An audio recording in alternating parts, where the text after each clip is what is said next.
Hai teman-teman sekalian, gimana kabarnya? Mimin berharap teman-teman yang menonton video ini dalam keadaan sehat. Dan pada episode kali ini, Anul Story akan melanjutkan alur cerita episode ke-6 dari serial anime isekai yang berjudul Tensei Kizoku no Isekai Bouken Roku. Jika teman-teman belum menonton episode sebelumnya dari anime ini, teman-teman bisa cek link di deskripsi. Nah, tidak usah berlama-lama lagi, Mimin langsung mulai alur ceritanya. Tapi sebelum itu, Mimin meminta untuk subscribe dan dukung channel ini agar Mimin dapat terus menghibur kalian dengan alur cerita anime yang menarik untuk kalian tonton.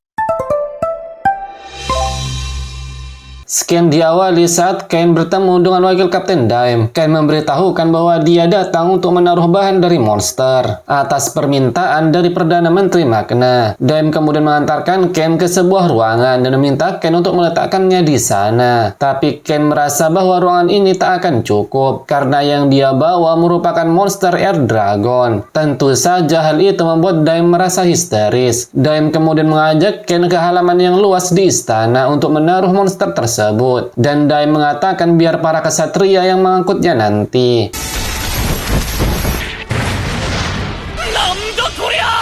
Setelah melihat hal tak masuk akal tersebut, membuat Daim menanyakan apakah Ken merupakan seorang pahlawan atau utusan dari dewa. Mendengar hal itu membuat Ken merasa terkejut karena dia takut rahasianya akan terbongkar. Ken yang panik kemudian membantah hal itu. Mendengar hal itu membuat Daim tidak akan menanyakan lebih dalam kepada Ken. Setelah itu Ken yang hendak pergi ditahan oleh Daim dan memintanya untuk menemani para kesatria untuk melakukan latihan. Dan Daim akan memperkenalkan Ken ke Kapten Kesatria Kerajaan. Daim melakukan hal itu karena Kapten menyukai seseorang yang kuat dan dia ingin memperlihatkan kemampuan Ken kepadanya. Mendengar hal itu membuat Ken hanya bisa pasrah dan menuruti permintaan Daim. Daim kemudian memperkenalkan Ken di hadapan para kesatria kerajaan dan memberitahukan bahwa Ken telah menyelamatkan Tuan Putri dari 30 ekor orc. Ken kemudian menanyakan di mana Kapten Kesatria Kerajaan. Namun Daim memberitahukan bahwa dia akan segera muncul jika mereka melakukan latih tanding karena kapten mereka sangat menyukai pertarungan. Mendengar hal itu membuat Ken terkejut dan merasa bahwa dia merupakan orang yang menyeramkan. Setelah itu Daim akan memulai latih tandingnya. Namun terlihat satu kesatria yang meragukan kemampuan dari Ken. Dia mengatakan bahwa Ken merupakan anak kecil dan juga dia masih berumur 10 tahun. Dan dia ragu apakah Ken bisa melawan para kesatria dari kerajaan. Mendengar hal itu membuat Daim meminta prajurit yang tadi untuk buy one melawan Ken. Namun dengan pedenya prajurit tersebut memberikan kesempatan Ken untuk menyerangnya terlebih dahulu. Namun yang terjadi,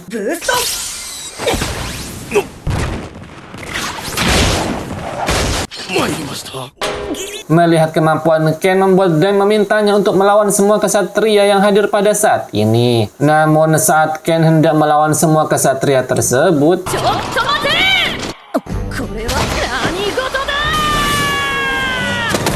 ternyata Kapten Kesatria Kerajaan datang menghentikan mereka. Kapten kemudian mengatakan apakah mereka tidak malu karena sudah menghunuskan pedang ke seorang anak kecil.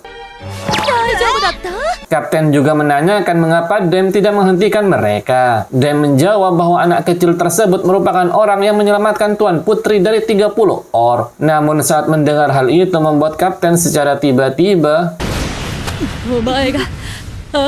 Kapten kemudian mengajak Ken untuk berduel. Namun Daim meminta kaptennya untuk memperkenalkan diri terlebih dahulu. Tapi Kapten menolak hal itu karena menurutnya perkenalan antar kesatria lebih baik melalui adu pedang. Namun para kesatria mengatakan dengan pedenya bahwa Ken tidak akan bisa menang melawannya karena kapten mereka mempunyai julukan sebagai pedang suci. Mendengar hal itu membuat Ken merasa penasaran dengan julukan tersebut. Kemudian pertarungan mereka pun dimulai. Melihat hal itu membuat para kesatria merasa terkejut karena Ken mampu menandingi kapten mereka dan bahkan dia lebih cepat dari sebelumnya. Pertarungan mereka pun sangat sengit, namun tak lama setelah itu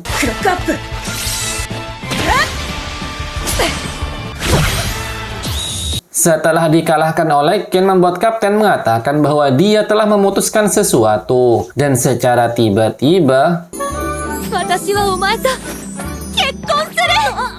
Tentu saja mendengar perkataan tersebut membuat para ksatria merasa terkejut, terutama Ken. Ken mengatakan bahwa dia masih berumur 10 tahun dan dia masih belum mengenal kapten. Mendengar hal itu membuat kapten memperkenalkan dirinya. Dia bernama Tifanna von Riebold dan merupakan kapten dari pasukan pengawal kerajaan Esford. Dia juga merupakan putri dari Duke Riebold yang memimpin hutan di utara. Tifanna juga memberitahukan bahwa Ken tak perlu memperdulikan selisih usianya karena elf bisa hidup sampai 300 tahun. Namun Ken kembali menolak hal itu karena putri dari Duke tak boleh menentukan pernikahannya seorang diri. Namun Tifanna meminta Ken untuk tidak mengkhawatirkannya karena saat ini Tifanna sudah mengatakan saat keluar dari rumah bahwa dia tak akan kembali ke rumahnya sebelum menemukan pasangannya. Namun Ken akan repot karena dia harus berdiskusi dengan ayahnya dan beberapa orang yang lain. Hal itu membuat Tifanna memahami hal itu bahwa dia tidak bisa memutuskannya seorang diri. Oleh karena itu, dia akan berdiskusi dengan raja dan meminta Daim untuk mengatur pertemuan secara resmi dengannya. Setelah itu, mereka pun menemui raja dan Tifanna mengatakan bahwa dia akan menikahi Ken. Mendengar hal itu, tentu saja raja dan Garm merasa terkejut. Ken kemudian menjelaskan mengapa hal ini bisa terjadi. Raja kemudian menanyakan mengapa Ken tidak mengatakan yang sebenarnya soal Celestia dan Silk. Namun Ken merasa bahwa hal itu sebuah rahasia. Karena Ken hanya mengetahui bahwa Tifanna hanya seorang kapten, membuat raja menjelaskan siapa Tifanna yang sebenarnya. Raja kemudian menjelaskan bahwa wilayah Riebold menjadi kampung halaman Tifanna dan negara elf. Karena wajah dari elf sangat cantik membuat negara mereka sering terjadi perang dan banyak penduduk mereka menjadi korban penculikan untuk dijadikan budak. Namun berkat raja pertama Esford yang bernama Yuya Terahirasawa Esford, maka tidak diberlakukannya diskriminasi karena perbedaan ras di sana. Mereka kemudian bersatu dan menjadi satu kesatuan di kerajaan Esford. Dan wilayah Riebold merupakan negara yang bersifat otonomi, yang berarti mereka tidak ada bedanya dengan negara yang merdeka. Dengan kata lain, Tifanna merupakan putri dari seorang raja. Raja kemudian memberitahukan kepada Tifanna bahwa Ken merupakan tunangan dari putri Celestia dan Nona Silk. Namun hal itu tidak membuat Tifanna membatalkan lamarannya karena Ken sudah diakui oleh raja dan juga Duke Eric, membuat Tifanna merasa bahwa keinginannya menikahi Ken semakin tinggi. Melihat hal itu membuat raja memahami perasaan Tifanna dan memintanya untuk mengirimkan surat terlebih dahulu dan meminta izin kepada ayahnya, Tuan Laisan. Mendengar hal itu membuat Tifanna akan melakukannya dan kembali mengajak Ken untuk menemaninya menulis surat.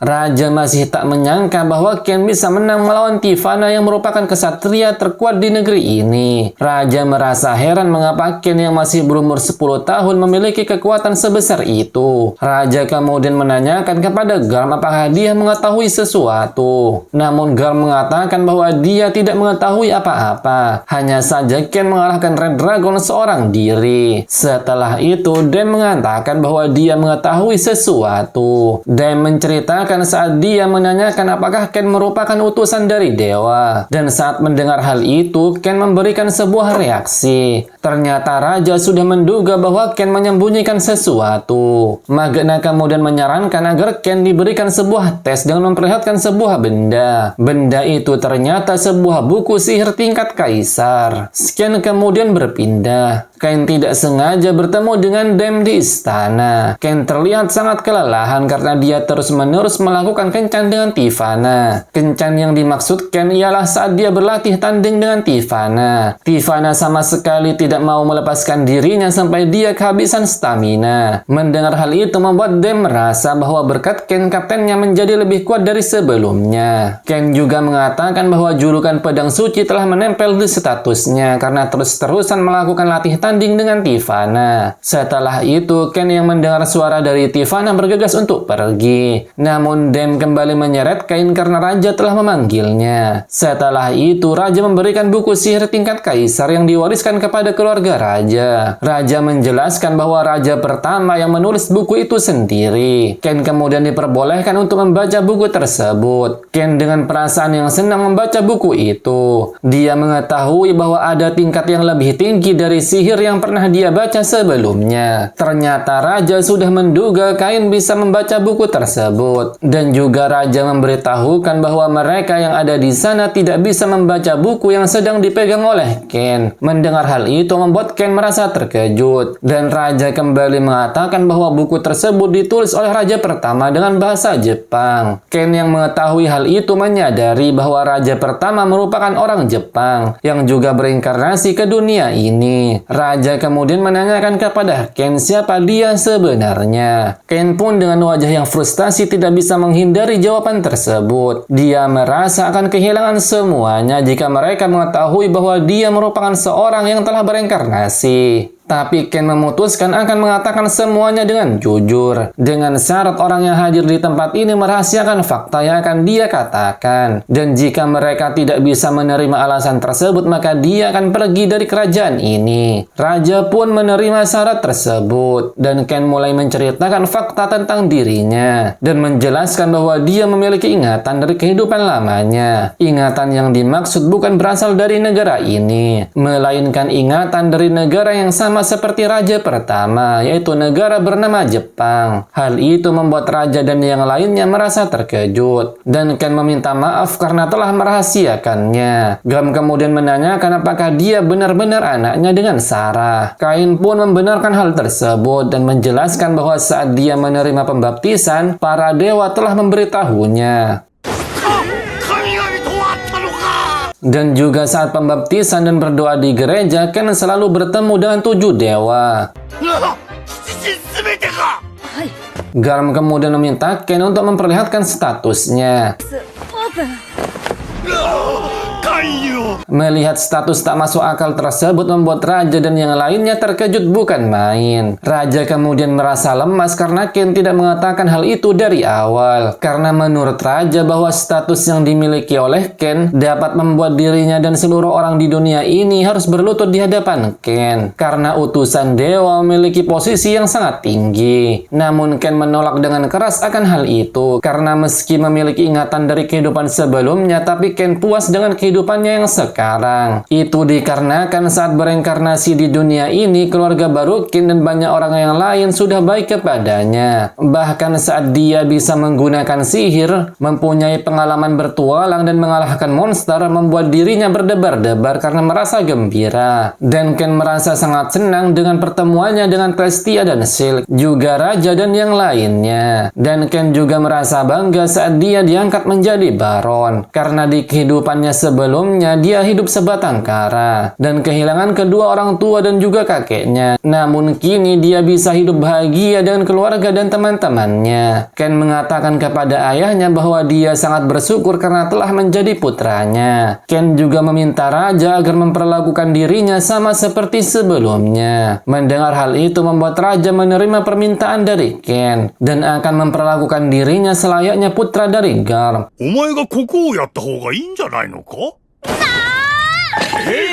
Namun tak lama setelah itu, Tivana datang dan mencairkan suasana. Dia memberitahukan bahwa ayahnya telah mengizinkan dirinya untuk menikahi Ken.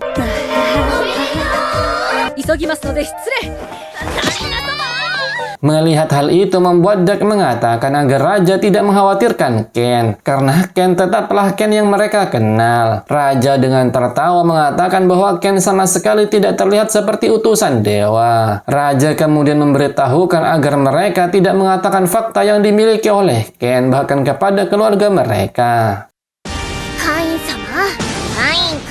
Setelah itu, Celestia dan Silk menanyakan mengapa Ken akan bertunangan dengan Tivana. Ken dengan muka yang lemas meminta maaf kepada mereka dan mengatakan alasannya. Awalnya Celestia dan Silk sangat marah kepada Ken, namun pada akhirnya mereka menerima hal itu.